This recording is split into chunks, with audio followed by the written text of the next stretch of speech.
Selamat sore, perkenalkan saya Seto Landani. Di sini saya bersama dengan Bapak Ibu Wahyu Prasetyo selaku General Manager Hotel Badika. Sore ini kami akan berbincang-bincang terkait pengalaman beliau selama menjabat sebagai General Manager ya Pak Adi. Oke, boleh Pak Adi diceritakan gimana sih job desk Bapak selama ini selama menjabat sebagai seorang General Manager hotel gitu. Baik, terima kasih Mbak Eri.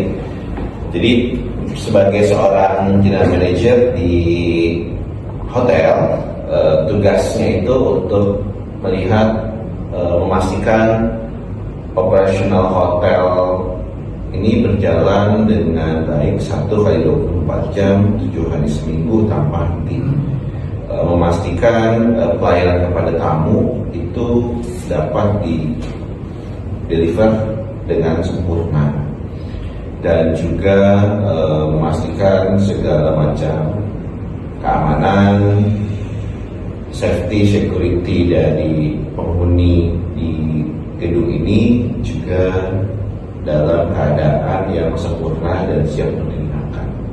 Jadi kurang lebih seperti itu ya garis besarnya job desk saya sebagai GM. Kalau Pak Adi sendiri menjabat sebagai GM itu sudah berapa lama? Berapa lama ya? Saya berganti di hotel itu sudah 21 tahun. Jadi hampir 60%-nya posisi saya sudah di senior manajemen, ya berarti mulai sekitar 12-13 tahun ya untuk di posisi sebagai general manager. Nah, untuk waktu yang cukup lama ya Pak, sama masih itu sudah lebih dari 10 tahun. Tantangan apa sih Pak yang selama ini Bapak temui, tantangan bisa dibilang tantangan tersulit atau dari yang muda sampai tersulit yang pernah Bapak temui? Dan selama ini keberhasilan apa nih yang sudah Bapak bawa perubahan untuk Hotel Badika itu sendiri? Tantangan apa? Dunia perhotelan itu berkembang setiap hari ya. Teknologi juga berkembang dengan sangat cepat. Jadi kadang-kadang kita tidak bisa mengimbangi dengan perkembangan yang terjadi di dunia perhotelan ya. Tantangannya banyak banget, banyak sekali ya tantangan yang dihadapi, keinginan dari customer yang terus berubah setiap waktu, terus kompetensi dari penyedia jasa atau karyawan saya yang belum mumpuni ya. Nah, hal-hal itu yang menjadi tantangan kita setiap hari. Jadi ada gap ya antara apa yang diharapkan sama tamu dengan apa yang diberikan itu kadang-kadang tidak match, tidak ketemu gitu. Oke Pak, kalau hotel ini sendiri kan termasuk dalam penjual jasa ya, penyedia jasa dan layanan gitu. Untuk Hotel Badika sendiri Pak, untuk meningkatkan pelayanan terhadap customer nih gitu, apa aja sih Pak hal-hal yang ditempuh gitu atau yang dilakukan gitu? Hotel itu kan hanya menjual produk dan service ya. Produknya itu yang bisa dilihat, yang bisa dirasakan itu kan makanan, terus kebersihan kamar dan sebagainya ya. Itu visible, itu bisa dilihat ya, bisa dirasakan sama tamu.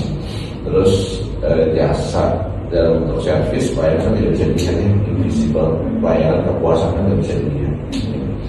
Jadi apa yang perlu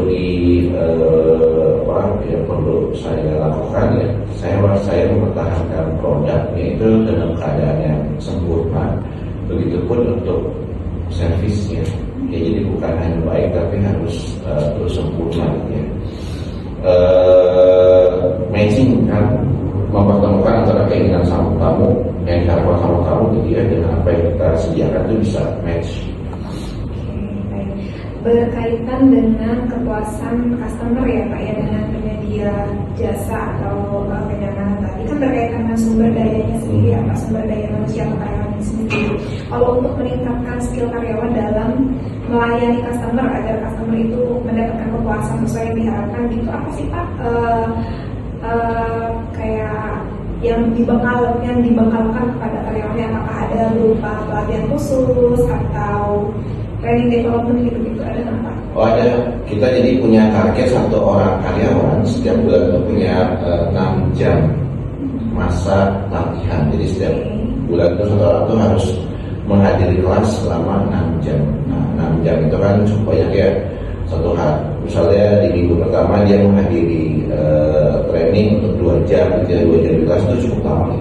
Banyak yang dibicarakan, banyak yang diberikan pelatihan kepada teman-teman di operasional ya. Jadi pelatihan yang kita itu sustain terus menerus gitu ya, mengikuti perkembangan dan keinginan tamu. Jadi memang pelatihan yang kita berikan kepada karyawan kita dari posisi terendah dari level sampai manajer itu terus berjalan. Sekarang saya bicara terkait job spec ya Pak ya, untuk kualifikasi sendiri menjadi seorang GM itu ada nggak sih Pak kualifikasi tertentu untuk mendapatkan posisi atau karir jabatan seperti Pak Ya, pada posisi sebagai senior manajemen ya, posisi tertinggi di satu perusahaan, berarti kan kita harus punya kompetensi yang lebih dibandingkan yang lain ya. Kompetensi secara hard skill, kompetensi secara soft skill ya. Pengetahuan hal-hal lain itu juga diperlukan ya. Hard skillnya kayak kita mengerti tentang finance, taxation, tentang perpajakan, kita mengerti tentang neraca ya, terus F&B, kita mengerti tentang dunia dapur, alat-alat dapur, mesin-mesin yang digunakan untuk dapur gitu ya. Terus dari sisi pelayanan front office kita harus punya kompetensi mengerti tentang PMS, sistem yang dipakai itu gimana, alur kerjanya, flow itu seperti apa. Kita harus punya kompetensi yang baik. Baik Pak Adi, Pak Adi sendiri sebagai general manager ini ketika merekrut karyawan Pak SDM-nya yang diperbantukan di hotel ini, Bapak dibantu oleh ada staff manager atau manajer sendiri? Ada bagian namanya HRD, Human Resources Department. Di sana ada HRM-nya, Human Resources Manager-nya, yang membawahi bagian personalia atau karyawanan. Jadi dari sisi rekrutmen, terus tadi pelatihan, training, ya, development untuk promosi karyawan, terus saat karyawan cuti, libur segala macam makannya, nah itu ada bagian khusus yang mengurusi bidang tersebut. Oke, tadi Bapak dibantu oleh manajer SDM ya, HRD ya? HRD. Kalau untuk HRD sendiri ada kualifikasi nggak Pak untuk merekrut karyawan? Misalnya karyawan itu harus ada basic pendidikan apa gitu? Biasanya sih kita ngambil dari yang biasanya ya.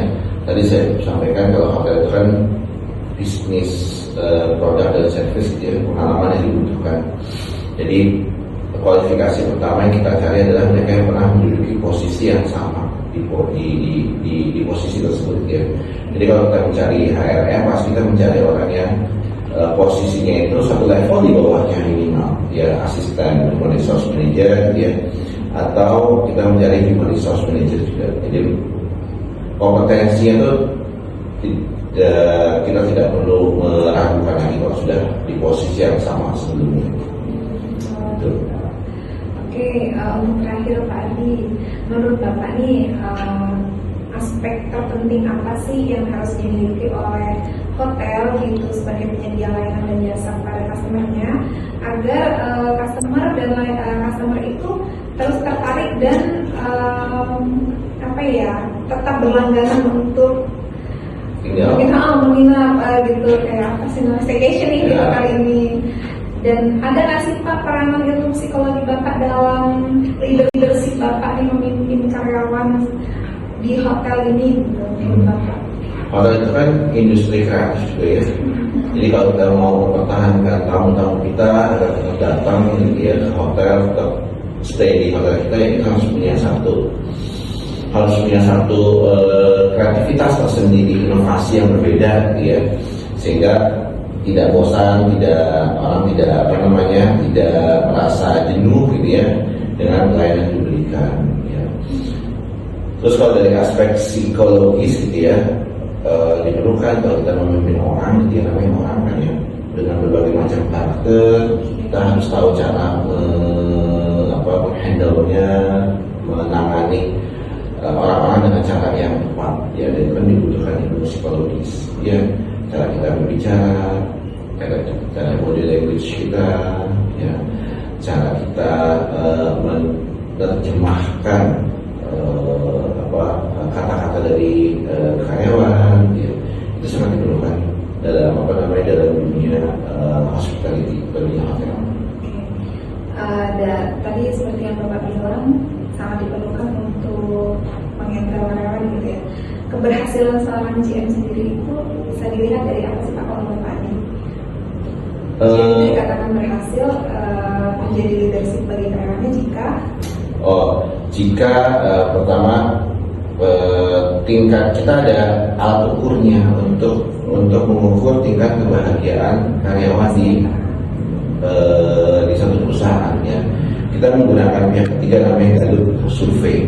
Kita melakukan survei kepada karyawan, dia memberikan banyak pertanyaan kepada karyawan ya, dan dari situ kita bisa melihat, bisa mengukur tingkat kebahagiaan dari seorang karyawan ya.